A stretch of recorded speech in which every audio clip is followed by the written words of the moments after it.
अगर आप जीवन में सफल होना चाहते हैं तो अकेले काम करके आप सफलता की ऊंचाइयों को नहीं छू सकते। तो आपको दूसरों से अपने काम के बारे में पूछना चाहिए। हेलो ब्रेन बुक आर्मी, स्वागत है आप सभी का ब्रेन बुक चैनल में, जहां पर आप देख सकते हैं कंप्लीट बुक समरीज।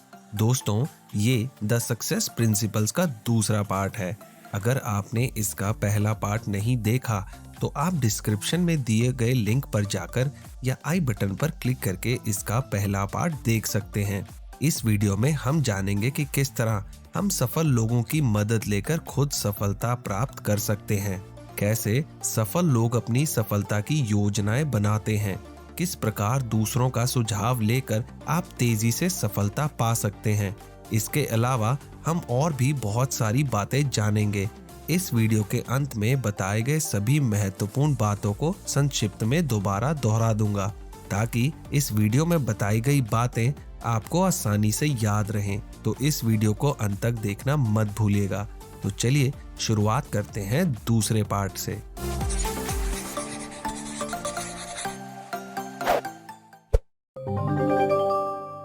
एक मास्टरमाइंड ग्रुप बनाएं, दूसरे कामयाब लोगों की मदद लें। दुनिया के सभी बड़े बिजनेसमैन और सफल लोग कामयाब होने के लिए एक तकनीक का इस्तेमाल करते हैं जिसका नाम है mastermind group.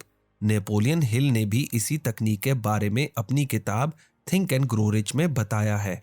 Andrew Carnegie, Henry Ford, Thomas Edison जैसे बड़े उद्योगपतियों ने भी कामयाब होने के लिए मास्टरमाइंड ग्रुप का इस्तेमाल किया था। दोस्तों, मास्टरमाइंड ग्रुप में ऐसे लोग होते हैं जो आपसे अधिक सफल हैं और वे आपको ऐसे कामयाब लोगों से मिला सकते हैं जिन्हें आप खुद नहीं मिल सकते।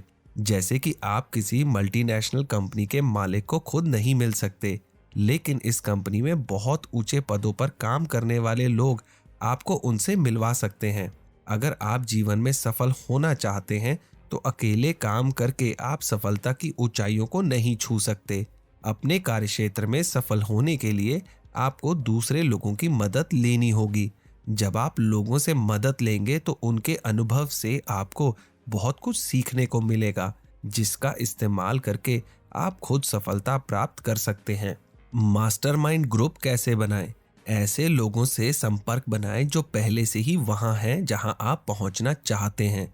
उदाहरण के तौर पर, अगर आप कपड़ों का बिजनेस करना चाहते हैं तो उन लोगों से संपर्क बनाएं जो पहले से ही कपड़ों का बिजनेस सफलतापूर्वक कर रहे हैं।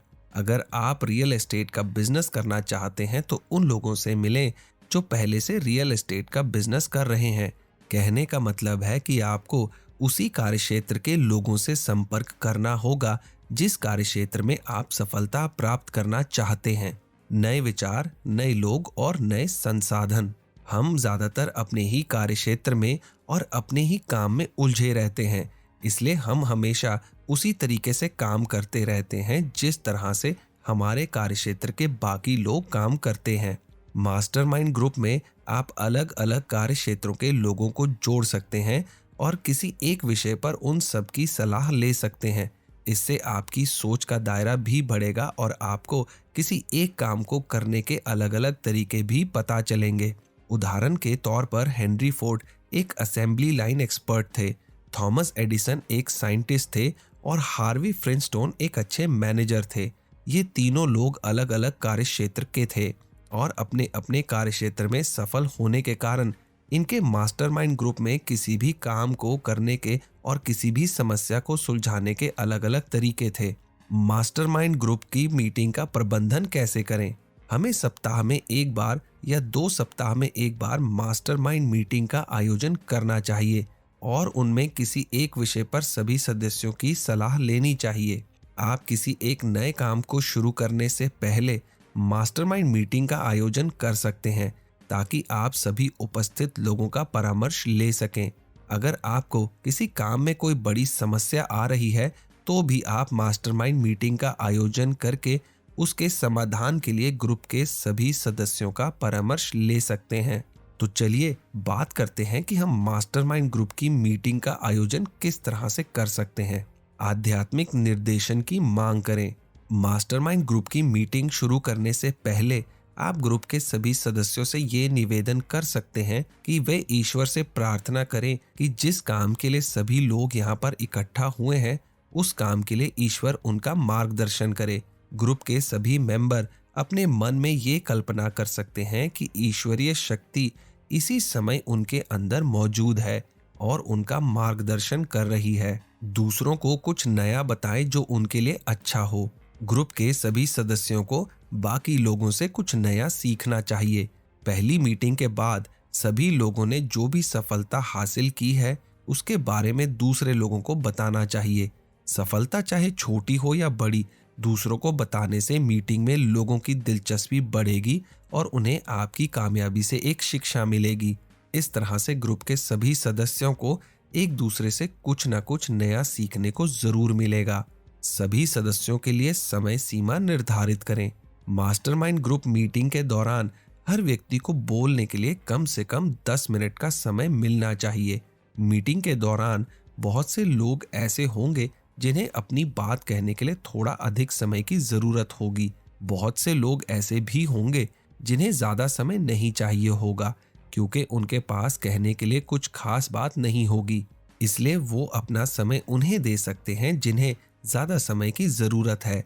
ग्रुप के सभी सदस्यों को अपनी बात कहने के लिए समय की जरूरत होती है और आपको इस बात का ध्यान रखना होगा कि ग्रुप के सभी सदस्यों को उचित समय मिले और मीटिंग भी सही समय पर समाप्त हो जाए।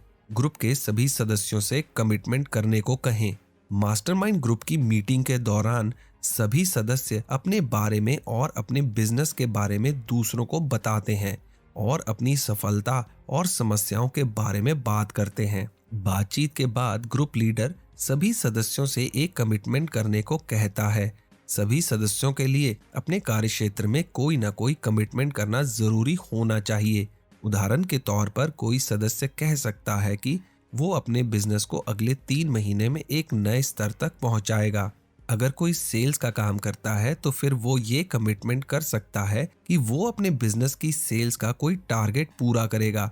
कमिटमेंट करने से सभी को आगे बढ़ने का प्रोत्साहन मिलेगा और ये पता चलेगा कि सभी अपने अपने कार्यक्षेत्र में आगे कैसे बढ़ सकते हैं। मीटिंग का समापन कृतज्ञता के साथ करें। अपनी मास्टरमाइंड ग्रुप की मीटिंग को आप कृतज्ञता और प्रार्थना के साथ समाप्त कर सकते हैं। मीटिंग के समापन करने का एक तरीका ये भी है कि सभी सदस्य एक एक करके ये बात कर सकते हैं कि उन्हें मीटिंग में सबसे अच्छा क्या लगा और उन्होंने इस मीटिंग से ऐसा क्या सीखा जिसे वो अपने जीवन में या अपने कार्यक्षेत्र में अपनाएंगे। सदस्य ये भी बता सकते हैं कि उन्होंने इस मीटिंग में ऐसा क्या सीखा जिसकी जानकारी उन्हें मीटिंग के आने से पहले नहीं थी। ऐसा करने से सभी सदस्यों को मास्टरमाइंड ग्रुप की मीटिंग का महत्व पता चलेगा और उन्हें अगली मीटिंग में उपस्थित होने का प्रोत्साहन मिलेगा। अब जब आप अपने लिए एक बड़े लक्ष्य को निर्धारित कर चुके हैं तो आपको अपने लक्ष्य को बहुत सारे छोटे छोटे लक्ष्यों में विभाजित करना होगा। ऐसा करने से आपके लिए अपने बड़े लक्ष्य को प्राप्त करना आसान हो जाएगा। किसी भी काम को सफलतापूर्वक करने के लिए पहले उसकी तैयारी करनी पड़ती है, रिसर्च करनी पड़ती है, काम के लिए एक योजना बनानी पड़ती है। रूल ऑफ 5 के नियम का अभ्यास करें। दोस्तों, जब लेखक जैक कैनफील्ड ने अपनी किताब chicken soup for the soul लिखी तो उसे बेचने के लिए उन्होंने बहुत सारे कामयाब लोगों की सलाह ली। वे रॉन स्कॉलिस्टिको के पास गए जो कि एक बहुत बड़े शिक्षक और गाइड थे। रॉन ने उन्हें बताया कि अगर वो हर रोज किसी बड़े पेड़ पर कुल्हाड़ी से 5 बार चोट करेंगे तो फिर चाहे कितना भी बड़ा पेड़ हो, एक ना एक दिन वो कटकर नीचे गिर जाएगा। इस उदाहरण से रॉन कहना चाहते थे कि अगर आप किसी भी लक्ष्य को हासिल करने के लिए हर रोज 5 काम करेंगे तो एक ना एक दिन अपने लक्ष्य को पाने में सफल जरूर होंगे। रूल ऑफ 5 के नियम का अभ्यास करने के लिए योजनाएं बनाएं। दोस्तों, आपको 5 काम करने के नियम को अमल में लाने के लिए पूरी योजना बनानी होगी। बिना योजना के इस नियम का पालन करना थोड़ा मुश्किल होगा और अगर आप बिना योजना बनाए इस नियम को अमल में लाने की कोशिश करेंगे तो शायद ही आपको कोई सफलता मिले। इसलिए 5 काम करने के नियम का पालन करने के लिए आपको पूरी योजना बनानी चाहिए। तो चलिए बात करते हैं रूल ऑफ 5 को अमल में लाने की योजना कैसे बनानी चाहिए। पहला, अपनी सभी इच्छाओं की एक लिस्ट बनाएं और उसमें लिखें कि जब आप अपने सपनों की जिंदगी जिएंगे तो कौन से काम करेंगे, आपकी डेली रूटीन क्या होगी और आपके पास कितना धन होगा। इन सभी चीजों की एक लिस्ट बनाएं। दूसरा, अब हर एक लिस्ट में लिखी हुई चीजों को हासिल करने के लिए आप क्या क्या कदम उठाएंगे उसकी भी एक लिस्ट बनाएं। तीसरा, अब इन कदमों की अलग अलग लिस्ट बनाएं जिससे आप ये देख सकें कि आप हर हफ्ते, हर महीने और हर साल अपने लक्ष्य को हासिल करने के लिए कौन से कदम उठाएंगे। चौथा, अपने लक्ष्यों को हासिल करें। अब आप रूल ऑफ 5 यानी 5 काम करने के नियम को जान चुके हैं, तो इसे अपने जीवन में उपयोग करें और अपने लक्ष्य को हासिल करने के लिए इसका पालन करें। प्रतिक्रिया जानें, क्या आप सही रास्ते पर चल रहे हैं। जब आप सफलता के रास्ते पर आगे बढ़ेंगे, जब आप अपने लक्ष्यों की कल्पना करेंगे और उन्हें प्राप्त करने के लिए काम करेंगे, तो आपको अपनी सफलता की प्रतिक्रिया भी लेनी होगी।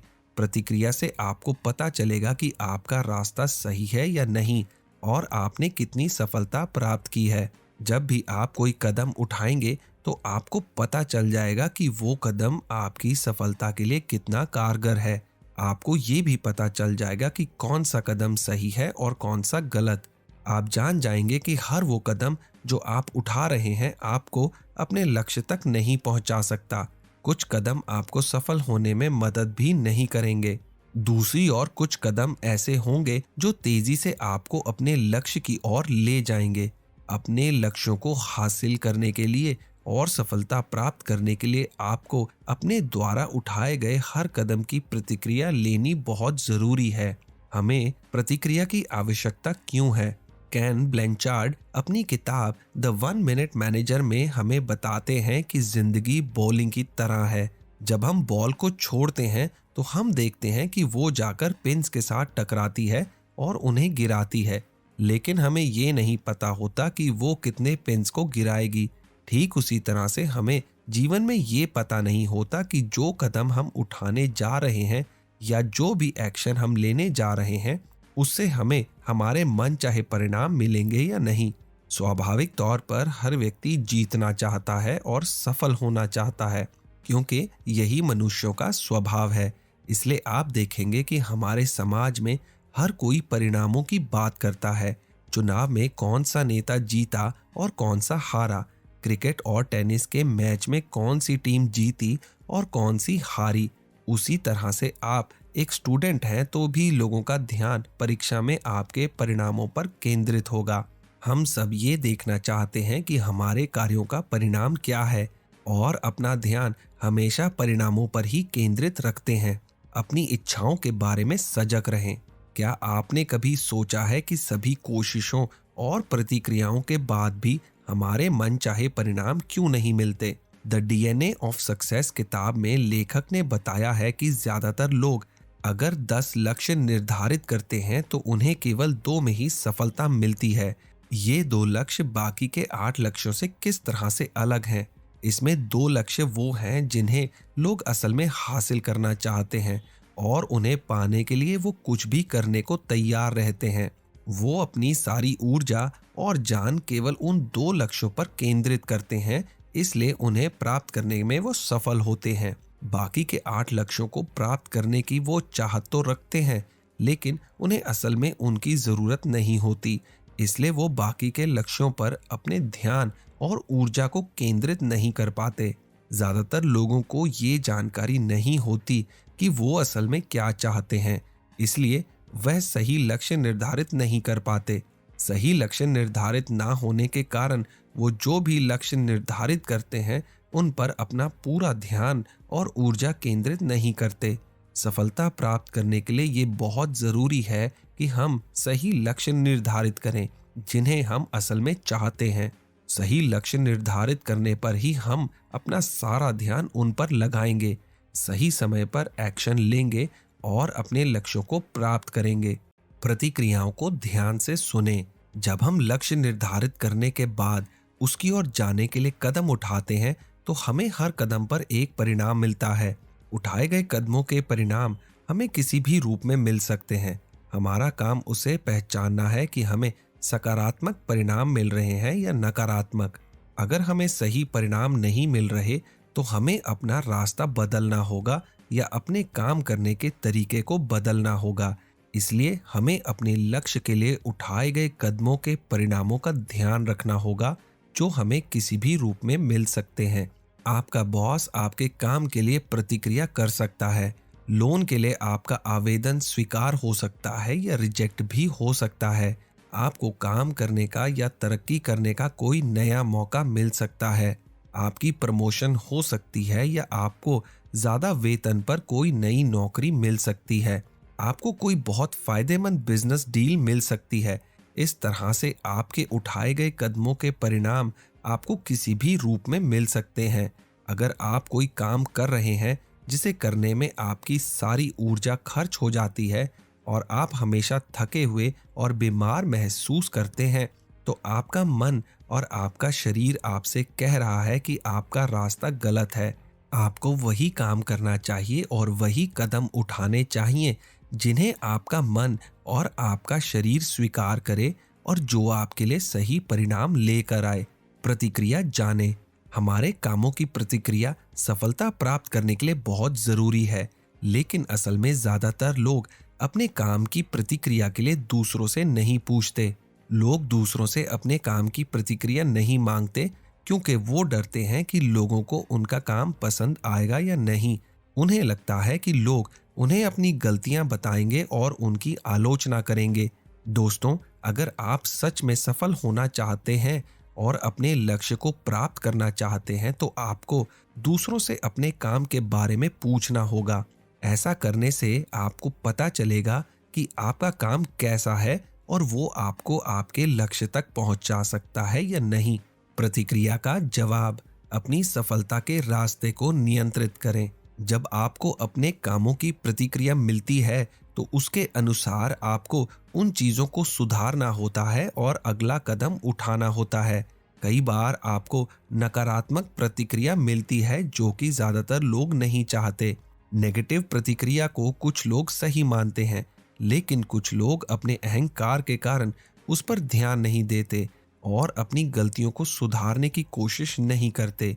लेकिन असल में नकारात्मक प्रतिक्रिया सफलता प्राप्त करने के लिए बहुत फायदेमंद साबित होती है। खुद से ये सवाल पूछें। पहला, क्या आपको कभी नेगेटिव प्रतिक्रिया मिली है? दूसरा, क्या आपको लगता है कि पॉजिटिव प्रतिक्रिया सही है क्योंकि वो आपको बताती है कि क्या आप सही रास्ते पर हैं? तीसरा, क्या आपको लगता है कि नकारात्मक प्रतिक्रिया सही है क्योंकि वो आपको बताती है कि आप गलत रास्ते पर हैं? चौथा, क्या नेगेटिव प्रतिक्रिया आपको अपनी योजना को बदलने का और अपने काम को प्रभावशाली बनाने का मौका देती है? पांचवा, अगर आपने कोई नया बिजनेस शुरू किया है और इसमें आपको मनचाहे परिणाम नहीं मिल रहे हैं, तो आप नहीं चाहते कि कोई आपको बिजनेस करने का सही तरीका सिखाए। अगर इन सभी सवालों का जवाब हाँ है, तो नकारात्मक प्रतिक्रिया आपके लिए बहुत ही फायदेमंद साबित हो सकती है। प्रतिक्रिया को लाभदायक समझें। बहुत से लोग प्रतिक्रिया को अच्छा नहीं समझते क्योंकि उन्हें लगता है कि उन्हें इसकी कोई ज़रूरत नहीं है और वो सब कुछ जानते हैं। लेकिन सच्चाई ये है कि अगर ये लोग प्रतिक्रिया को स्वीकार करें तो वो केवल अपने काम को ही नहीं बल्कि अपनी जिंदगी को भी बदल सकते हैं। हमें अपने नेगेटिव प्रतिक्रिया को लेकर ज़्यादा भावुक नहीं होना चाहिए क्योंकि इससे हमें अपनी गलतियां पता चलती हैं और उन्हें सुधारने का मौका मिलता है। हमें लोगों की प्रतिक्रियाओं से सीखना चाहिए और अपने काम और योजनाओं में सुधार करना चाहिए जिससे हम सफलता की ओर तेजी से बढ़ सकें। कुछ लोग प्रतिक्रिया पर ध्यान नहीं देते। वो ऐसा इसलिए करते हैं क्योंकि वो पहले से ही अपने अपने कार्य क्षेत्रों में सफल हैं और वो अपने तजुर्बों से जानते हैं कि उनका रास्ता सही है और वो उन्हें अपने लक्ष्य तक ले जाएंगे। आप आम लोगों से प्रतिक्रिया लेने की बजाय सफल लोगों की प्रतिक्रिया ले सकते हैं क्योंकि उन्हें पहले से ही आपके काम का अनुभव है और वो प्रतिक्रिया देने के साथ आपको गाइड भी कर सकते हैं और सफलता के लिए सही रास्ता दिखा सकते हैं। तो दोस्तों, जैसे कि मैंने आपसे कहा था कि इस वीडियो के अंत में मैं बताए गए सारे महत्वपूर्ण पॉइंट्स को दोबारा दोहराऊंगा। तो चलिए सारी महत्वपूर्ण बातों पर एक बार फिर से नजर डाल लेते हैं। पहला, अगर आप जीवन में सफल होना चाहते हैं तो अकेले काम करके आप सफलता की ऊंचाइयों को नहीं छू सकते। अपने कार्यक्षेत्र में सफल होने के लिए आपको दूसरे लोगों की मदद लेनी होगी। दूसरा, अगर आप किसी भी लक्ष्य को हासिल करने के लिए हर रोज 5 काम करेंगे तो एक ना एक दिन अपने लक्ष्य को पाने में सफल जरूर होंगे। तीसरा, आपको वही काम करना चाहिए और वही कदम उठाने चाहिए जिन्हें आपका मन और आपका शरीर स्वीकार करे और जो आपके लिए सही परिणाम लेकर आए। चौथा, अगर आप सच में सफल होना चाहते हैं और अपने लक्ष्य को प्राप्त करना चाहते हैं तो आपको दूसरों से अपने काम के बारे में पूछना चाहिए। पांचवा, हमें लोगों की प्रतिक्रियाओं से सीखना चाहिए और अपने काम और योजनाओं में सुधार करना चाहिए जिससे हम सफलता की और तेजी से बढ़ सकें। तो दोस्तों, द सक्सेस प्रिंसिपल्स के दूसरे पार्ट का ये वीडियो यहीं समाप्त होता है। मैं जल्द ही आपके लिए एक दूसरा वीडियो लेकर आऊंगा। तो चलिए मिलते हैं अगले वीडियो में। आपका समय शुभ हो।